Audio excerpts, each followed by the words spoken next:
तर प्रदेश काँग्रेस नेतृत्वावर नाराज असलो तरी काँग्रेस पक्ष सोडणार नसल्याचा खुलासा ज्येष्ठ काँग्रेस नेते नारायण राणेंनी केलाय। मला ना शिवसेनेकडून ऑफर आहे ना भाजपकडून, पण काँग्रेसमधलेच नेते बदनामी करत असल्याचा आरोप राणेंनी झी 24 तासवरील रोखठोक या कार्यक्रमात केला। विधानसभा निवडणुकीपूर्वी भूकंप घडवणार असल्याचा गौप्यस्फोटही त्यांनी यावेळी केला।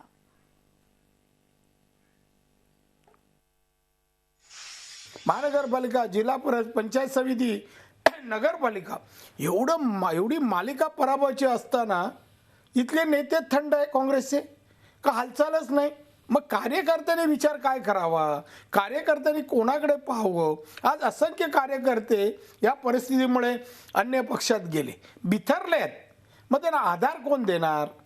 या गोष्टी घडत नाही। आणि म्हणजे स्पष्ट ते बोलतो, ऑफर आला मला कोण भेटला असं काही झालेलं नाही आहे। अनेक जण शिवसेनेचे आमदार भेटले, मंत्री भेटले, दादा या ना। तसे बीजेपी वाले, अरे साहब क्यों नहीं आ रहे? अरे मग त्यांच्याशी हे बोललं, नेत्याशी कुठल्याशी बाबा मी जाण्याची मानसिकता केली आणि बोललो, असं काही नाही। काय घडवायचे नारायण राणेंना 2019च्या विधानसभा निवडणुकीच्या आधी? अगोदर सांगितलं त्यातलं रहस्य निघून जाईल।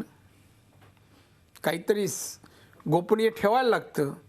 मी म्हणालो सिंधुदुर्गात, मी असे छोट्या मोठ्या गोष्टी करतो, भूकंपच करतो। तसं जेव्हा काही मला वाटेल की हे आपल्यासाठी जनतेसाठी योग्य आणि मी जे करीन महाराष्ट्राच्या जनतेसाठी करीन। झी 24 तास रहा एक पाऊल पुढे।